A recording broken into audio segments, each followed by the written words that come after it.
All right, good morning, everyone. It is great to see you all again. We've got Richard Bowman from Mesh Energy with us today. He's written a new CPD all about water and how to utilize water in an efficient and sustainable way through improving our design process. We're going to cover bits about climate change and what's kind of happening at the moment and the issues that it's causing with our use of water. So we're going to cover how to capture and use water in a building, water harvesting, water reuse, water for space heating, changing how we use water, and flood controlling and SUDs. So we've got a lot we're going to cover today. Richard's done loads of work on it. It'll be a really interesting CPD, as it always is with him. But before we get going, we've got some house rules to go over. So quickly, please leave your microphones on mute throughout the presentation. If you want to ask questions at the end, pop them in the chat box. And if you'd like to ask one personally to Richard, feel free to unmute yourself and ask it that way as well.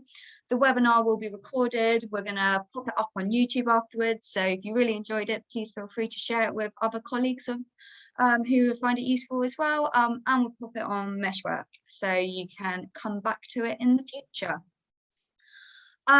Most of you will know what MESHWORK is because you're on this webinar, but for those of you who don't, we're an online platform facilitating sustainable design, education and knowledge sharing through events such as our CPDs, interviews, and through our MESHWORK specialists as well. You would have probably seen Graham Hendra on a CPD beforehand or on some of his blogs. We've also got Andy Smale as well, who's a MESHWORK specialist, and he's doing some great blogs as well. So look out for them.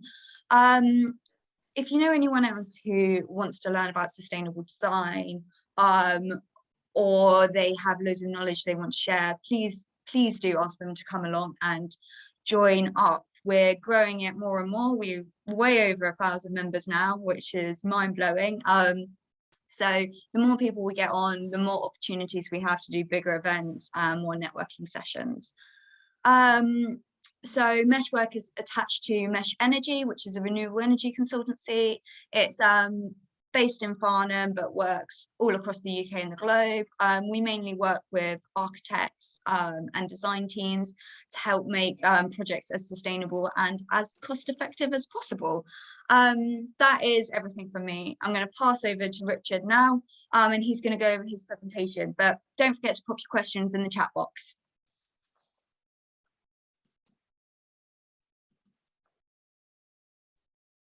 Thanks, Kat. So, oh, hang on, is it sharing? Yes, it is. Okay. So, water as a subject is vast, but it's, as you all know, or we're quite familiar with, it's fundamental to the continuation of life on Earth. But until only recently, it's been commonly overlooked.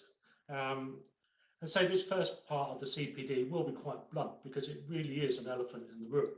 But having said that, there's always a cause for hope. So despite Coleridge's mariner being surrounded by something that he could not benefit from after shooting an albatross, from now on we have to be judicious and smart in our use of water and reduce the systemic impacts on it. So today I'm going to give a short and deep brief history lesson, and then cover why water is so important, how we can capture it, how we can make more efficient use of water, and how we can use it, or we can make use of its specific heat capacity.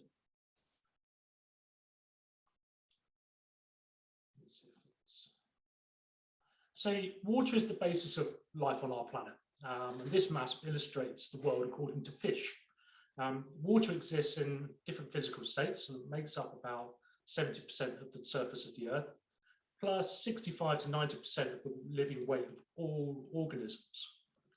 Water has the highest specific heat capacity on Earth, and this is really due to the hydrogen bonds between its molecules. And a high specific heat capacity means it can hold a large amount of thermal energy in it for a low temperature change. So it's useful for heat pumps in benefiting from high coefficient of performance, and we can make use of this heat really effectively.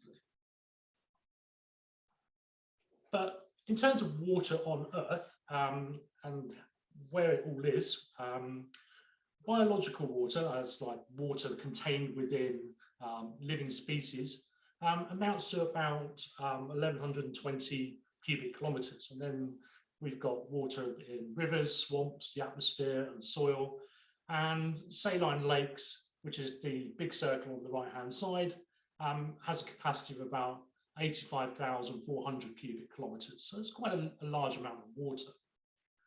But if we zoom out, so if all those previous volumes are contained within that light blue sphere in the middle, then we have fresh lakes, then we have ground ice and permafrost, and then we have about 10.5 million cubic kilometers of fresh groundwater. So in all, Earth has about just shy of 1.4 billion cubic kilometers of water within its boundaries, effectively. And that's about 63% of the volume of the moon.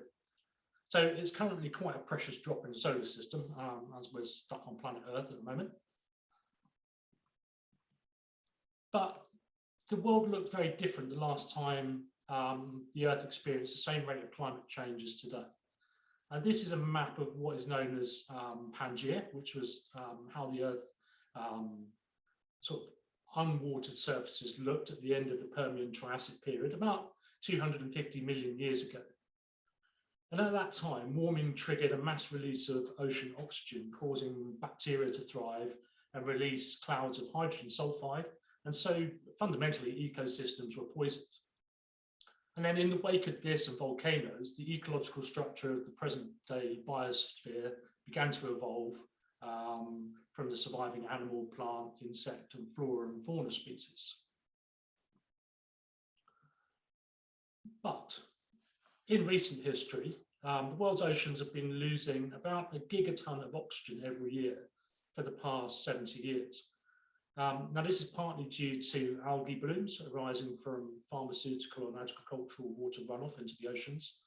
And as a result, the oceans are getting warmer on the surface. And so what this means is about 20 million tons of CO2 dissolve into the ocean every day. And this in turn is making the ocean more acidic. And at the same time, the cold ocean depths, so the deeper part of the ocean, is becoming increasingly deoxygenated in supporting life. And so science is becoming more certain that we're returning to a climate similar to that of the Ecocene geological epoch that ended about 34 million years ago. And while the equatorial climate has not changed for hundreds of millions of years, forested poles may return as they warm 3 times faster than other regions. And this will really start to disrupt the jet stream. It's worth noting that during the CPD, the North American Great Plains, as a result of this change in climate, will actually migrate north by another meter. And that's happening, that 1 meter is happening every hour round the clock. So we know with some certainty what's coming, just not really how soon it's going to come. We know we can slow the change to a stop, but the question really is whether we'll actually try. So we need to bear in mind that about 3 trillion tons of fossil fuel deposits have been discovered. But until this date, we have only used about 500 billion tons of fossil fuel deposits so far. So there's quite a lot of fossil fuels still left to be exploited, and that's obviously not a good thing.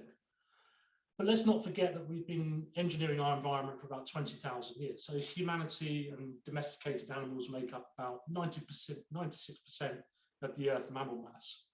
And in that time, birdsong has changed pitch to be audible above urban noise.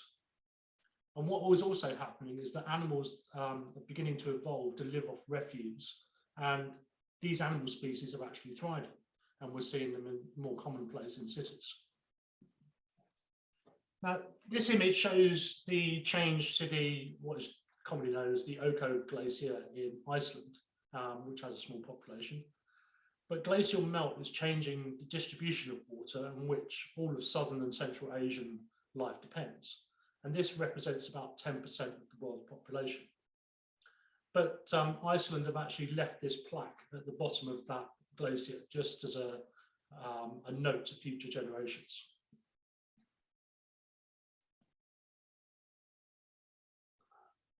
On a more local level, the resulting sea level rise of 1 metre is predicted by the end of this century.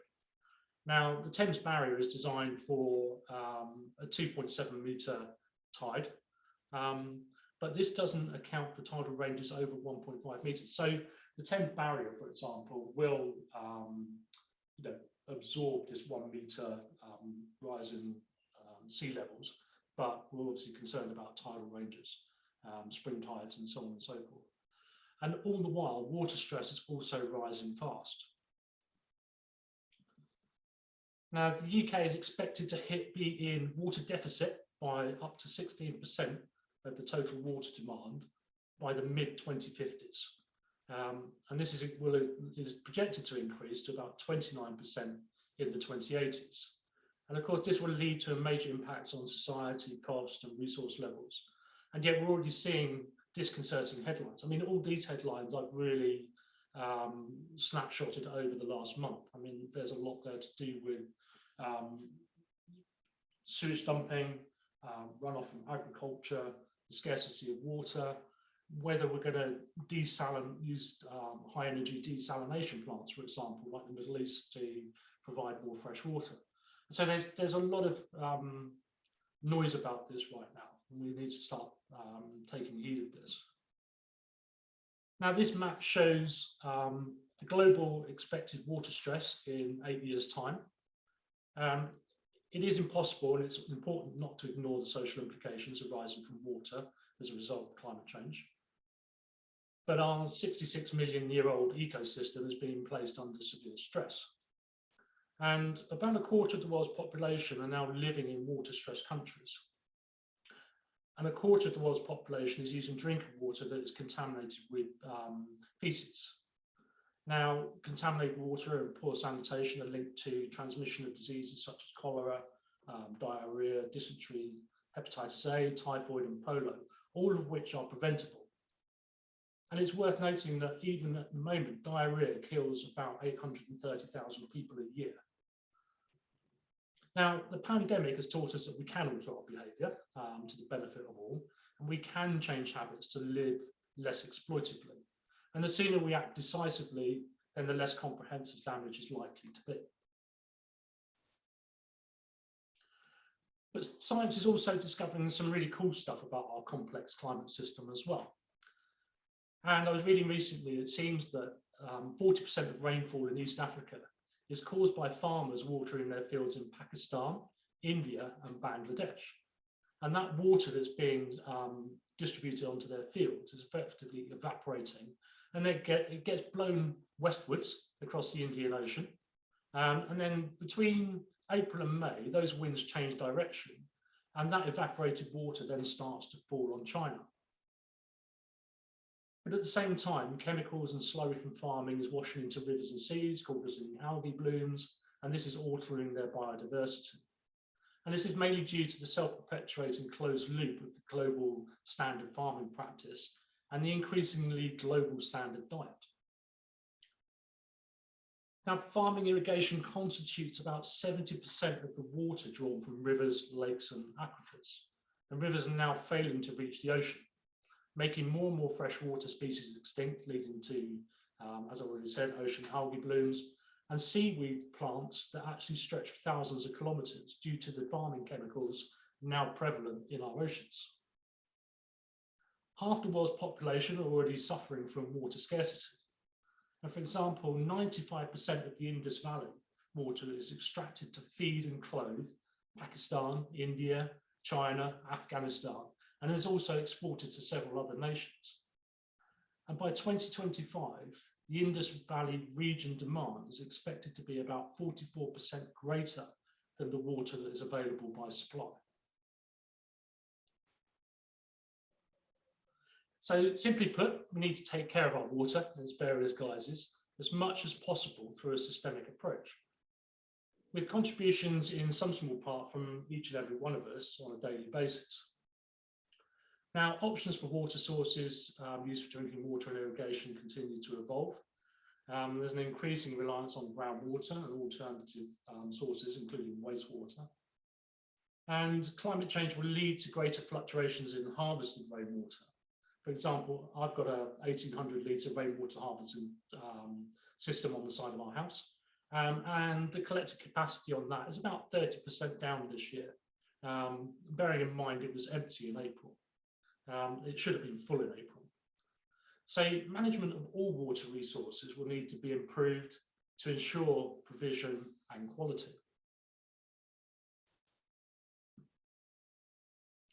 It's now recognised that overheating and water stress are on the increase. And in 2007, the UK water stress area was south and east of Gloucester. That's this red elliptical area fundamentally.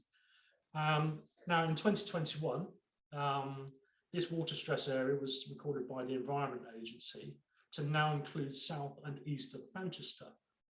And poor daily air quality is following the same pattern.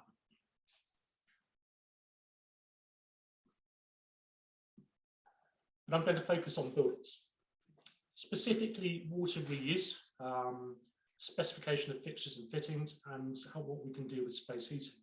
This is mainly because all the water that enters a building is drinking water, including that with which we flush toilets, wash cars, clean windows, and so on. So the UK receives an average of 1,154 millimetres of rainfall per year. Now we can put this to really great use. Now in most cases, certainly with a lot of existing properties, often a water butt will do. But we need to rethink our above ground drainage to collect from entire house roofs to make better use of this rainwater. Now, if we assume a 3 to 4 bed house with a roof collection of say 50 square metres, a garden of 50 square metres with 4 occupants looking for 20 days of water security, then really a buried package plant in the order of 5 cubic metres would be required in order to provide irrigation, grey water, toilet flushing, and so on and so forth.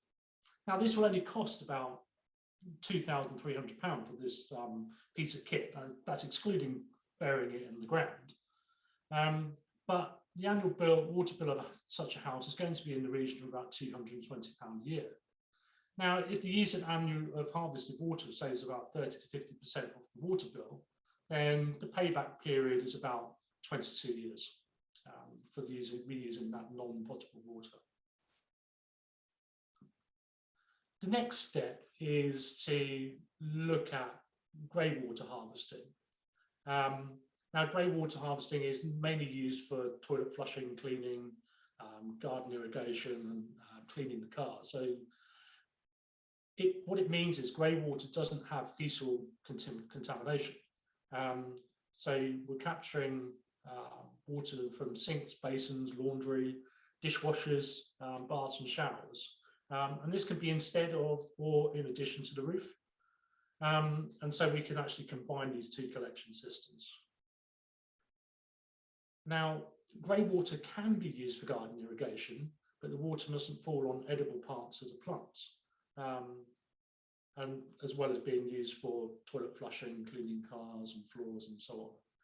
Now, such a system could provide an estimated 30% reduction in water use for the average household.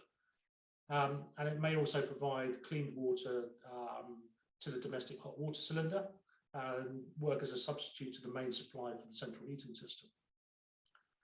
And then really any surplus stored water could then be passed through a reed bed system for further cleaning. And so there's a reduced impact from a septic tank. And this would recharge groundwater and allow reclamation of nutrients into the soil. But it's worth bearing in mind that grey water must always be adequately treated. The next stage is to look at black water harvesting. Now, black water is collected from WCs and it will contain contamination, which needs to be managed. Really, these systems tend to get used off-grid. So if it's a remote property or building, then there's certainly opportunities there for a black water system. So what happens is that bacteria goes to work on the solids in the first settled water tank, and it's then diverted into a second osmosis tank. And in the osmosis tank, air and water are injected into the aeration chamber, where bacteria continue to digest various nutrients and the oxygen breaks down the solids. And then the resulting sludge is then passed into a settling tank, which is a separate system. And then the resulting sort of nutrient-rich effluent then passes into a storage chamber for the final cleanse before being used to irrigate the garden. And then any more solid waste can just be collected and reused in agriculture, for example, elsewhere. So as with grey water, any surplus stored water may then be passed through the reed bed system for further cleaning. And so there's still that reduced impact from not using a septic tank. But black water must always be adequately treated. I'm going to briefly touch on sustainable urban drainage. It's not something that MESH directly get involved in, but it's worth having a look at Syria.org. It's the organisation that basically writes a lot on SUDs design. There's an excellent resource. And of course, there's the flood map for planning service from the UK government. So, and what's happening is this is an important resource because the New London Plan is seeking to collaborate with surrounding counties in a societal relationship with London. And so one would expect the influence of the London Plan and its approach to SUDs and green infrastructure to gradually permeate outwards into the home counties and other boroughs and start to influence planning policy. Of course, delaying the passage of water below ground through reuse. And you can read more about this in the New London Plan Policy SI12 for flood risk management. And this then feeds into policy SI13 for sustainable drainage. But certainly if you were looking for initial guidance, then please do have a look at the flood map and the Syria websites.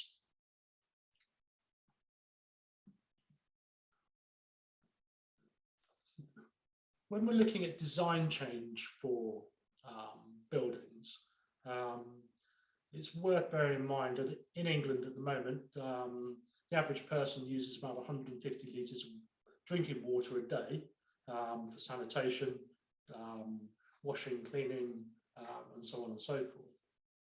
Now, the London Plan is closely aligned with the BREEAM approach to water and is fundamentally expecting a BREEAM excellent approach to reducing potable water used by WCs, wash hand basins, showers, baths, urinals, kitchen taps, dishwashers and washing machines through London Plan Policy SI5. I'd say what we've also got to encourage this is the REBA 2030 Climate Challenge, which sets out water use targets for domestic buildings. And what this table shows is really a staged approach that we could take in reducing that water demand. So you can see that, looking at the period up till 2025, it is possible to beat that REBA challenge for 2025 by quite simply changing the fixtures and fittings. So we're reducing flow rates of water through faucets, reducing the volume of a bath with showers, and so on and so forth, and putting in low volume dual flush WCs. And so we can make these reductions really quite quickly, given today's technology.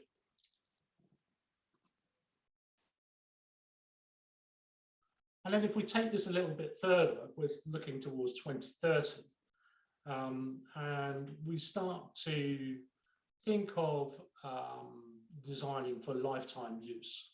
And by that I mean include design flexibility for DDA, for example. So once we start making this step change to efficient fixtures and fittings, if we then transition away from baths and we move to a wet room only, then we can really significantly reduce the amount of water we use every day. And so we can get down to below 70 litres per person per day, which is quite clearly meeting the 2030 target. If we then start to include rainwater contribution, so we're harvesting water either through a rainwater reharvesting or greywater reharvesting, then it's possible to get down to about 53 litres per person per day using the Part G calculation for building regs. So that's a significant drop from 125 litres per day without really too much effort. But it does mean that we have to rethink how we use our properties and how we use property and how, it's our lifestyle choices and this sort of thing. So there's quite a bit of behaviour change that we have to undertake at the same time. Then in terms of space heating, up until now, we've only really looked at the use of drinking water. You're probably already aware or familiar with extracting heat from the ground. And we can today, or certainly, we've been able to do this really for about 80 years now. We can extract heat either through boreholes or horizontal ground loops and use that extracted heat. We can then compress it down and redistribute that heat as underfloor heating or through radiators and provide domestic hot water and so on and so forth. But now I want to turn our attention to space heating using aquifers, ponds, lakes, rivers, and coastal regions. And effectively, the horizontal ground loop in solid ground may be replaced with a slinky in a pond or a lake bed. Now, the reason this is important, as I said at the beginning, water has a very high specific heat capacity, so there's a lot of energy stored in it. And then just to put that into perspective, in a recent project, I found that the horizontal ground loop for the property would be about 1,000 metres squared. But then we did the calculations for a pond, and the reason it being is that there's a pond on site. The client was thinking of making it larger as part of an overall landscaping scheme. And what we found was the pond only needed to be 105 square metres in surface area and only 1.5 metres deep. So if you even look at that just as a surface area, but then also consider the disruption of laying a horizontal ground loop and all the groundworks that entails, and compare that to maybe enlarging an existing pond or lake, then we've got to weigh up the benefits of that disruption and making the system smaller and more efficient. Of course, this gives an opportunity to increase biodiversity. And so I've had a number of projects that made use of this opportunity over the past year, where there might have been significant excavation work going on, which meant that a lake could be created or a large pond could be created, and therefore that provided the opportunity for the horizontal ground loops. Now, this principle can also be used for coastal projects, but it does require more costly materials, and that's really to weather the salty conditions. We're looking at higher grade components in the heat pump systems, we're looking at more robust materials for the collectors and so on and so forth. And then another version is to use an open loop groundwater source. Now, this replaces the horizontal and the boreholes, and what this solution effectively does is it extracts the warm water from, if you like, upstream in the aquifer, and then it can then be only extracted maybe from one or two boreholes. And then once it passes through the heat pump unit, is that water is then returned downstream using a soakaway, making it very capital cost effective if you've got a constrained site and the below ground conditions are suitable. It's worth bearing in mind that the Environment Agency put extract limits on this kind of system. Therefore, it suits small to medium-sized systems. If you've got a very large system, then there is licensing involved and ongoing management of accreditation in doing large ground loop open loop extraction. But we've got one paragraph at AZ House that is using a contemporary ornamental pond to act as a path to the soakaway.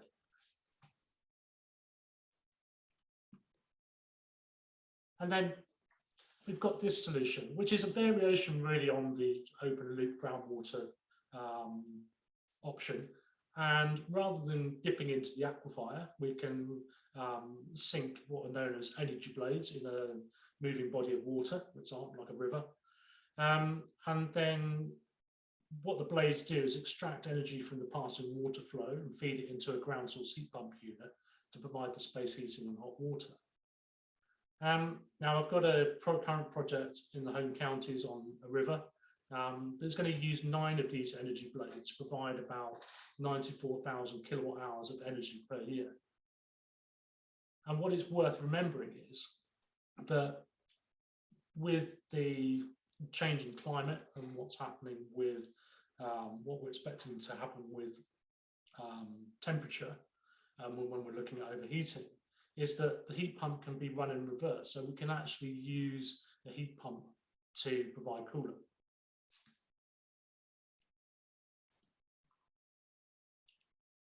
So that's been a rather rapid tour of sort of various aspects of water usage. But there are several takeaways, really. I mean, the thing to remember is, like everything that we have, it's a finite resource. It's being easily polluted by us at the moment, and unfortunately, pollution is cheap. The fines for polluting watercourses, for example, are far less than remedial strategies that could be put in place to prevent it in the first place. It's a conflicting source of nature. It's destructive and life-giving at the same time. And unfortunately, I mean, the way things are going, demand is only going to increase. And so there's going to be societal challenges off the back of that. But we can effectively reduce, recycle, and reuse potable water today and keep it available for essential uses. And then as our built environment expands, we can certainly extract heat and use that for space heating and hot water. And so it's got a multifaceted benefit, really. And so I just wanted to finish on this quote from Frank Lloyd Wright. It's one I've known for a very long time, and I think it, even when it was first quoted, it still rings true today. And that really brings me to the end of this sort of rather condensed and broad-ranging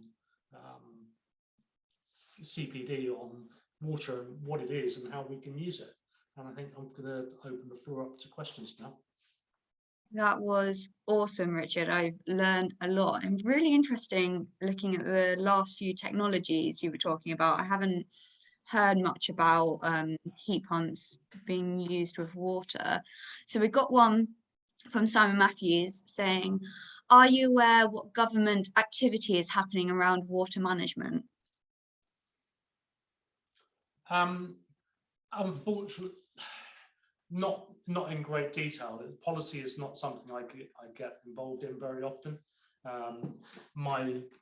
I do keep an eye on what's being reported in the press, and there's a lot of conflicting policies out there. For example, I mean, when we're looking at, I'm reading Regenesis by George Monbiot at the moment, which is really getting into soil science and water and agriculture, and something that is being uncovered and was increasingly seen in the press. And I know in the region it's a very contentious issue. It's in the Wye Valley.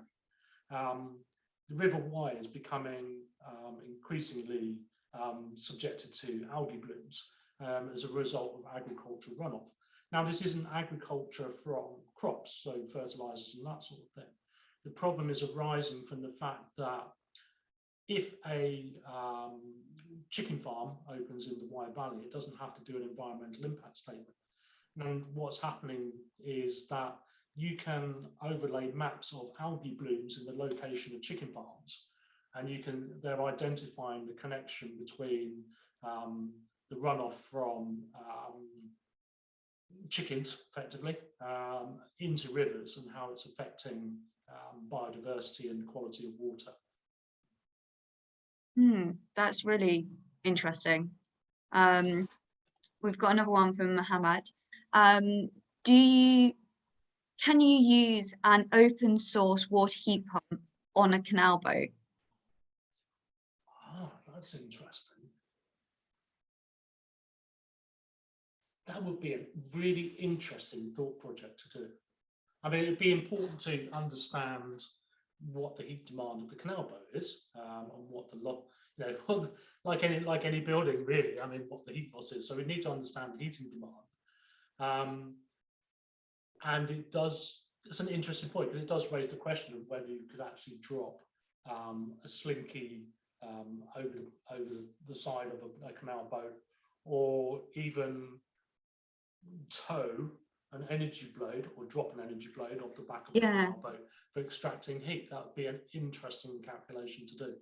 Yeah, the energy blade one would be an interesting one, because I guess it's going to be used in a similar way, instead of one's being like drilled down into the ground. I suppose you could expand it to be something connected to the hull.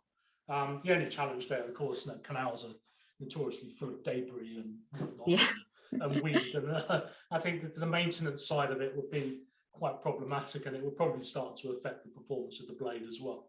So when we're looking at the energy blade solution I'm looking at the moment, we're looking, well, not personally, the design team will have to look at how those energy blades are positioned below a jetty in a way that they're also guarded from debris flowing downstream and through the river anyway, because we don't want the systems to be damaged. Yeah, that's super interesting. I've got two questions that I was thinking about when you were talking. One was, when you're using an open loop groundwater source heat pump, would this be affected at all by flooding in local areas? Would that affect the uptake of water to the heat pump at all? Well, the thing to remember is that the open loop is down, you're extracting the heat from down in the aquifer. Now, I've had projects where the aquifer in Suffolk might only be 20 meters below the surface, and we've had other projects where we would have to go down to about 120, 140 meters.